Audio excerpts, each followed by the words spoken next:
Hello there. We are underway in celebrating our first year anniversary. And if you don't already know about it, I'm hosting a raffle and giving away more than $2,000 worth in cash and prizes. So if you or a friend have access to an Apple product, you can enter to win. For the complete details, go to sayyesToYourSoulPodcast.com. All right, here we go with another soulful episode. Wow. You know, when I was preparing the show notes for this episode, I was just like, I loved this interview. It's one of my favorites. And it was just sort of fresh and inspiring. And whether or not you share a similar story or know somebody else who has, I think you're going to enjoy her energy, her passion, and her commitment to courage. Hi there. My name is Tessa Lynne Alburn. Welcome to Say Yes to Your Soul. This is where we're going to talk about how you can get past your spiritual plateaus, raise your feminine energy, and express your true self with sparkle. Hello. Today I have a lovely guest for you. Her name is Katherine Polsinelli. Kat, with a K, by the way, is a business and personal development coach, podcaster, speaker, a mother of 2 boys, and an overcomer of 8 years of domestic abuse. So Kat has a passion for seeing others succeed. Thankfully, she made it through that 8 years. She uses her personal story and the skills that she has developed as a unique way to approach helping others grow. Well, I am really looking forward to learning about your personal story and how you help others grow. So, Kat, you probably have a better sense of where you'd like to begin, but in the challenge and then overcoming the challenge so that you could be greater connected with your soul. Take it away. Well, thank you, Tessa, so much for the opportunity. I feel like I've been searching for my soul on and off through many challenges. The first one was actually getting pregnant at 16. I was the straight A student with all the dreams and aspirations and kind of shattered all that stuff. I did keep my son. He is now almost 19. And so I graduated early, thought I was doing great, clashed with my parents from old school teaching and also being a teenager who knows everything, which did land me in an 8-year abusive relationship. But through that relationship, I landed my second son, who is now 15. So I'm very blessed to have both of my children. And I would definitely say that in the process of that, I don't fit into the typical parameters where, my family was abusive or there was a history of that. I had a great home. My parents are still together 40-something years later. I had a great upbringing. I just was extremely hard-headed and I thought that I could fix it. And I also wanted something that my parents had, which was a family, right? And so I think that that's kind of what kept me in that situation. What I didn't realize was the emotional abuse and what that ends up doing to someone and how much it beats them down to the point of not even realizing who they are or what their soul is, right? You almost tend to conform to molding into like a secondary person of the person that you're with. But I can say that through that entire journey, the breaking point for me and really realizing that things needed to be different and I wasn't supposed to be here was when my kids repeated at the ages of 7 and 3 that mommy was the bad guy. There was always arguments and some physical, a lot of more emotional abuse than anything in the relationship that I was in. But hearing my kids repeat what he was saying to me is kind of where that light bulb moment really clicked. And it made me realize that while I could handle what was going on, even though really I wasn't. I couldn't allow my children to grow up to be like that. And that's what started the journey in trying, and it took me 2.5 years to get out of that situation. And funny enough, I actually worked for a doctor at the time, and I dealt with a lot of patients, and I had some I constantly talked with and chatted with, and I had someone that constantly came in and I knew worked for the court system. So I was just asking questions after a really bad altercation at home, and I'm not really sure what happened, but I do believe that it was divine intervention because I spilled my guts for some odd reason, which was not very typical of me. And I was forced to make a decision. And what he told me is I actually worked for the domestic abuse section in the court system. And what you've told me means that there is harm to you and your children. So you can do one of two things. I can take care of this for you and I can call the police, or you can call them yourself. Right then, in that moment, there you were, just like, bam, it's in my face. I've got to deal with it now. This is the moment. Yep. So how did you get through that moment? I imagine you must have been scared and like a lot of feelings going on, right? Oh, yeah. The emotions, I can't even compare it to anything else that I've ever been through. You know, there was that point of fear and there was that point of, I'll just deal with it. And then once I was kind of hit with this, like, you need to make a decision, it was extremely overwhelming. But at the same time, there was a part of peace, right? That it was like, okay, like I have no freaking clue what the hell's about to happen. I was renting a house. I didn't have anywhere to go. I had a good job. That was the end. And I kind of was like, screw it. And I just took the leap after bawling my eyes out in the bathroom for a good 10 or 15 minutes before like really kind of getting myself together and being like, you know, like you can do this, right? And that was definitely probably one of the scariest moments of my life, was stepping into and off that ledge and jumping into the darkness and hoping, right, that I would land on the bottom on my feet and not break my back.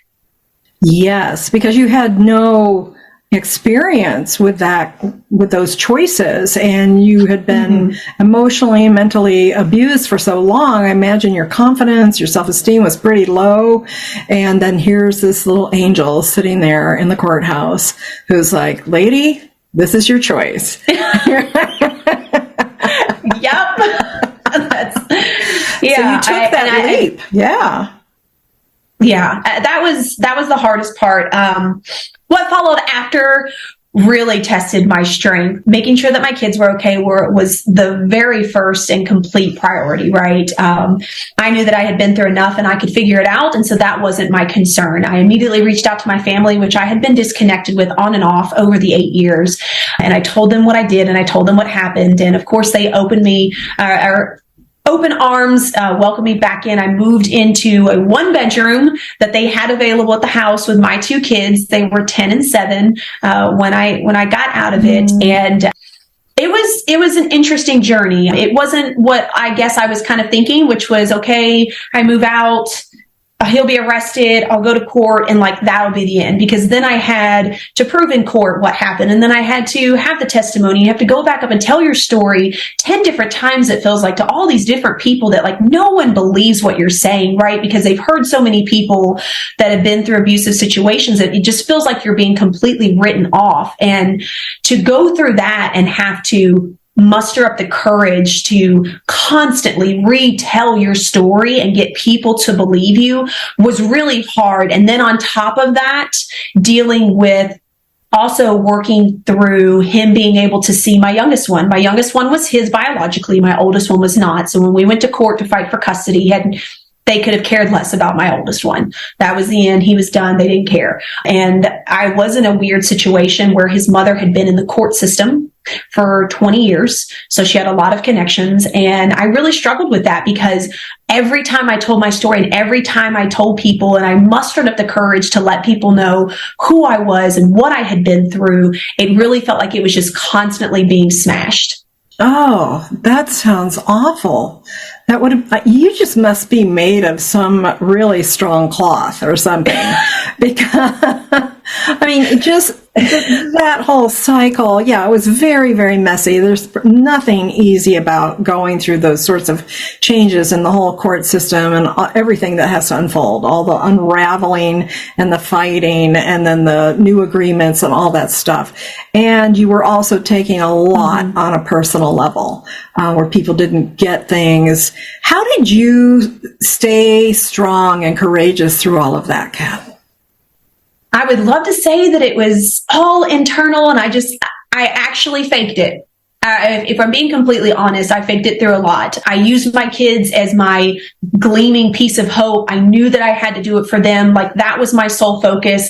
And then I distracted myself with absolutely anything I possibly could. I put myself back in school. So I went in an online college to finish my degree. And I did that at night while they were sleeping. So I'd stay up till like midnight doing work to keep myself busy. And then when I wasn't working 45, 50 something hours a week at a job I couldn't say no to for absolutely anything, I was people pleasing to everybody else. So if my parents needed something, if my sister needed something, if friends needed something, anything and everything I could do to not have to sit alone with my thoughts is what I did for the first year of leaving that abusive relationship. And when I wasn't busy doing that, I was busy making up for all the things my kids and I never got to do. So we were always going out hiking, or they were going to a swimming hole, and we were doing something so that I could make up for all the times that we were not allowed to leave the house. Yeah, so a lot of overcompensation. I mean, a lot of those things were good, right? And it's so awesome that you really were able to be in that mother role and keep your kids as the most important focus. But you weren't really getting your needs met. So you were doing more than probably you needed to, but distracting yourself sounds like pretty healthy ways. But in all the people pleasing, I'm curious, a lot of my listeners tend to fall into the people pleasing mode. So when did you figure that part out, and how did you overcome it? Oh gosh, I would love to say, shortly after that. It took me, it took me several years. After the first year, getting close to the first year, I started actually having breathing issues at work randomly throughout the day. And we couldn't figure out what was happening, and my blood pressure kept dropping. So my doctor was like, you need to go see someone. I was sent to one doctor. I had to wear a heart monitor for 24 hours. I actually had to go see a heart specialist. I had 1,000 extra beats in a 24-hour period.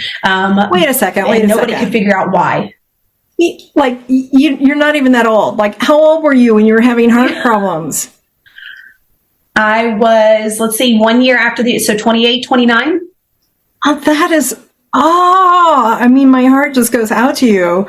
Like, that must have been really, really scary and intense to be going through that at such a young age, just from all the stressors.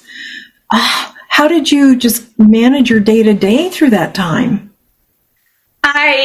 Funny enough, I learned that if I could lean back in my chair, put my hands on my chest and breathe, it would go away. It just took a little while, right? And I finally decided, because I put my kids in therapy when I first left, but I didn't put myself in it because I didn't want to have the conversation. I didn't want to talk to people. So I did put myself in therapy after that first year. And that's when I realized that I had anxiety, I had PTSD, and I had been brainwashed. And so that's when everything was kind of really opened up.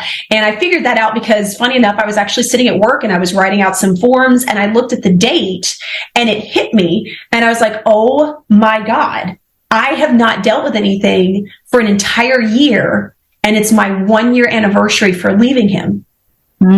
So all of those emotions came to the surface, like the body knew, like, you're done, you're safe, you've been away long enough, like, now it's time to deal with it. And that is when I realized, like, holy crap, this isn't going to work, right? So I put myself in therapy and I started working through that, and I started learning breathing techniques. It took several years to really start building up the confidence to stop people pleasing. I had to start very small in putting myself first, or just not saying yes to everything. And I didn't at that time know how to say, no, I don't want to do this. So I figured out ways around that. I would make up excuses, or I would say, yeah, that sounds great, but I've got a blah, blah, blah, blah. But what ended up happening by by doing that in such small increments, I was actually building up my own self-esteem and my own courage to start getting braver and braver and braver till it got to the point where it was a lot easier to just be like, yeah, you know what? I'm just not into that. Yeah, I'm sorry. I just can't deal with that. And I have to say, as bad as it sounds, I had a lady that I worked with that constantly was complaining, and I was always trying to help her anything I could. And as I was kind of going through this process, I realized about 3 months in, like, you're not doing anything I've told you to do. You're just complaining. And I had a moment and I just yelled at her and I was like, stop. I was like, you are wasting my time. I was like, I am a single mother with 2 kids who just went through abuse, that has one home, that just bought her first car at the age of 28. And you're bitching about you're complaining about your situation of not being able to pay your bills. And it's just you. Like, I don't know what, I laid it out. You'd had enough. And I was like, I did. And I was like, until you are ready to actually do something for yourself, I do not want to hear it anymore.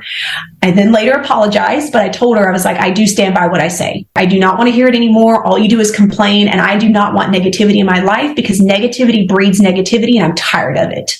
And that was really kind of the first step into like a piece of empowerment to be like, oh, I can tell everybody this. Oh yeah, the world doesn't come crashing down. It was amazing. So there you were, and you finally found your voice, and you're just like telling it like it is. That had to feel really, really different than you felt those number of years. Oh, yeah. Yeah. I mean, I stood up for myself during my arguments and stuff, but I was always put down. And then I always, kind of second guessed myself. And I'm like, okay, well, maybe he's right. Like, but this was totally different. I knew what I was saying, and I believed in what I was saying. And I knew that nobody could change that for me. And yeah, it was very empowering. And that was kind of like the start of propelling me forward in starting to really slowly, but starting to stand behind what I believed in instead of what everybody else was saying. That's so amazing. I love that you just kind of blurted it out, and then you're like, this feels good. I'm going to keep rolling with it. And that helped you. That was a healing moment for you, right? And it didn't necessarily look great, like you apologized and all that. But, you knew, some part of you knew that you had the right to say that.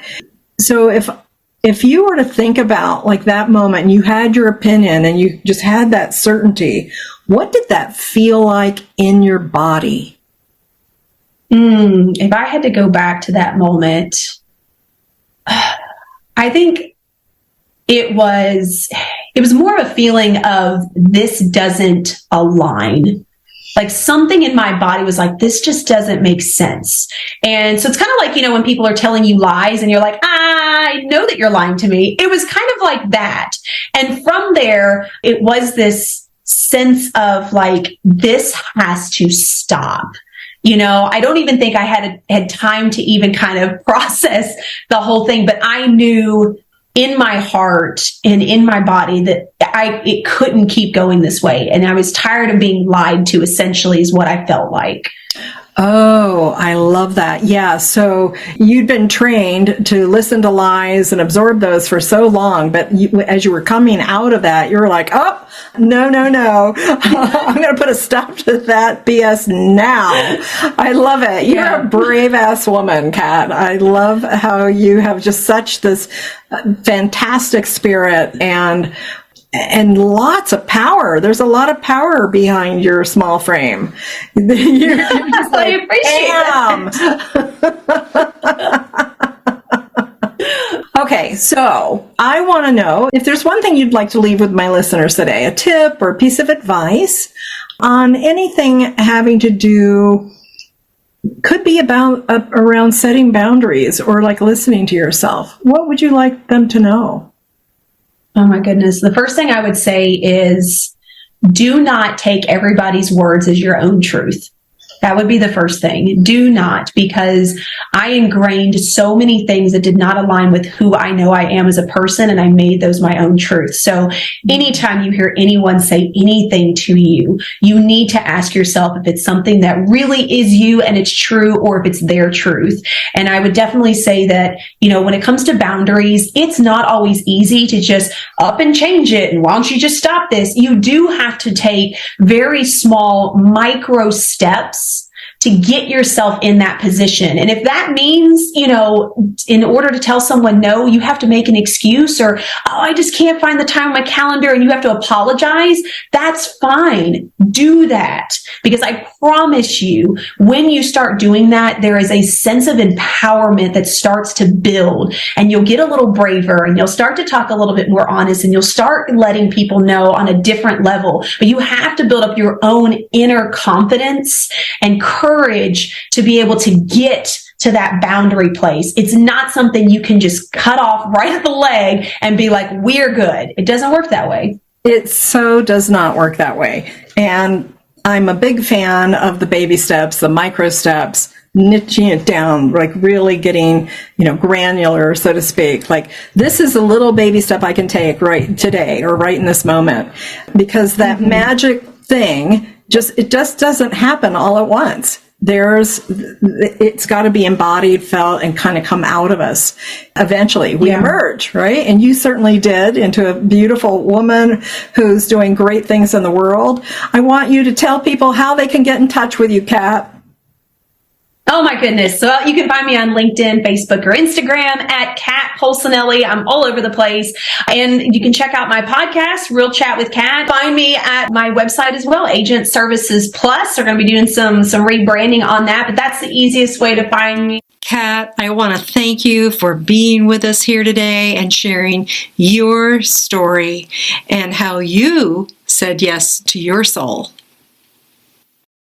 All right. Thank you for joining us for this week's delicious episode. Before you jump off, I wanted to remind you to get entered in the raffle this month, because I'm giving away more than $2,000 worth of prizes in both private sessions and actual cash.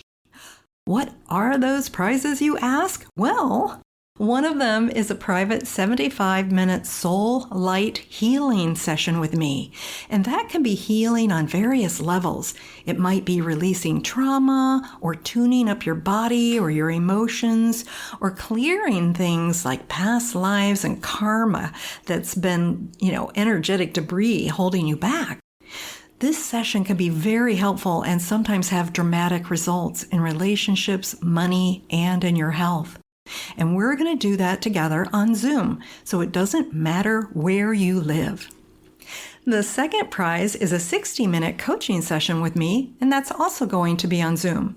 So if you want support or clarity for your goals, like help with getting started with a project or just creating an action plan, that is going to be an amazing session. You'll be surprised at how much you come away with. The third prize is a personalized meditation that I will design especially for you. And of course, it's going to be yours to keep. So it's going to be fully personalized in terms of the content, and I will be speaking just to you so that you will be able to resonate with it and receive the maximum benefits that you want to create. Okay, now for the fun stuff, the cash. I have several cash prizes in various amounts. I've got several $50 prizes, $75 prizes, and $100 prizes. So you can see there are many opportunities to win here, and I just want to encourage you to be sure to play, because you do need to play to win. All monetary prizes will be delivered through PayPal or Wise. And if you have a different currency, it'll be automatically converted for you.